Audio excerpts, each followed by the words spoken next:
The story of the young lady of Nyobo. In shabby mansions forgotten by time, covered with spider webs and spider families living like their own private residences, there is always more than one monster lurking in the darkness.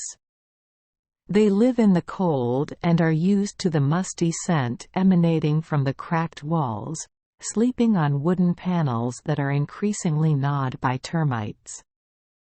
The monsters there always hope that one day this place will be discovered and glory will return.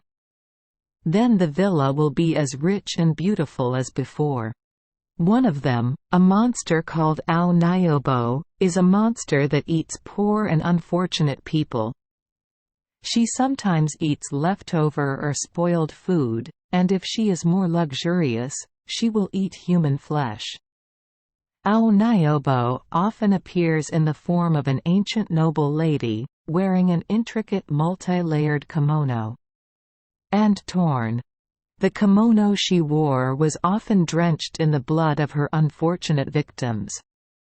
She wore white makeup, had bushy black eyebrows and black teeth.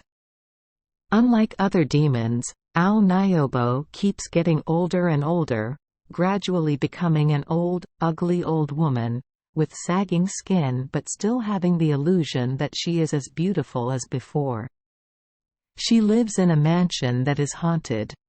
Abandoned, and the previous owners of that place were often disgraced or bankrupt noble families. She kept waiting, putting on makeup every day, tying her hair up, and combing her black hair to wait for curious guests to stop by. Sometimes there are men who leave their wives. Sometimes there are guys who give their lovers horns as long as a castle in Osaka, and are often promiscuous and flirtatious people.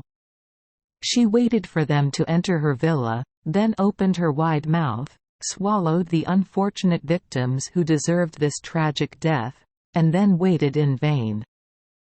It is rumored that Nyobo was formerly a woman. Officials in the Japanese court in previous eras.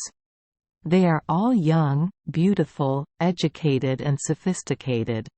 Female mandarins often serve in the houses of great nobles until they marry a prince or official with a position and power worthy of her. However, after getting married, the Nyobo will go to their private residence, then wait for their husbands to return every night, and during the day, they will open the door to welcome their secret lovers. The word "ao" here does not refer to the color green, but is meant to refer to youth, their impulsive thoughts and their fleeting youth, sometimes also to refer to dull, boring times.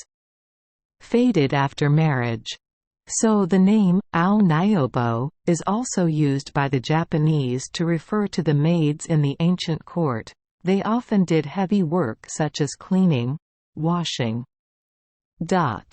Almost all the jobs that were allowed. People often come from lowly backgrounds and are so poor that they don't have enough to get married or escape poverty. However, over time, people gradually turned Nyobo into wilting female officials waiting for their husbands to return. Although it is not entirely wrong to say that this monster is waiting for glory and wealth to return to the castle. Thank you for joining us for today's fairy tale. We hope these stories bring joy and meaning to your day. If you love our channel, please hit the subscribe button so you won't miss any exciting tales. Wishing you a good night and sweet dreams. See you in the next story.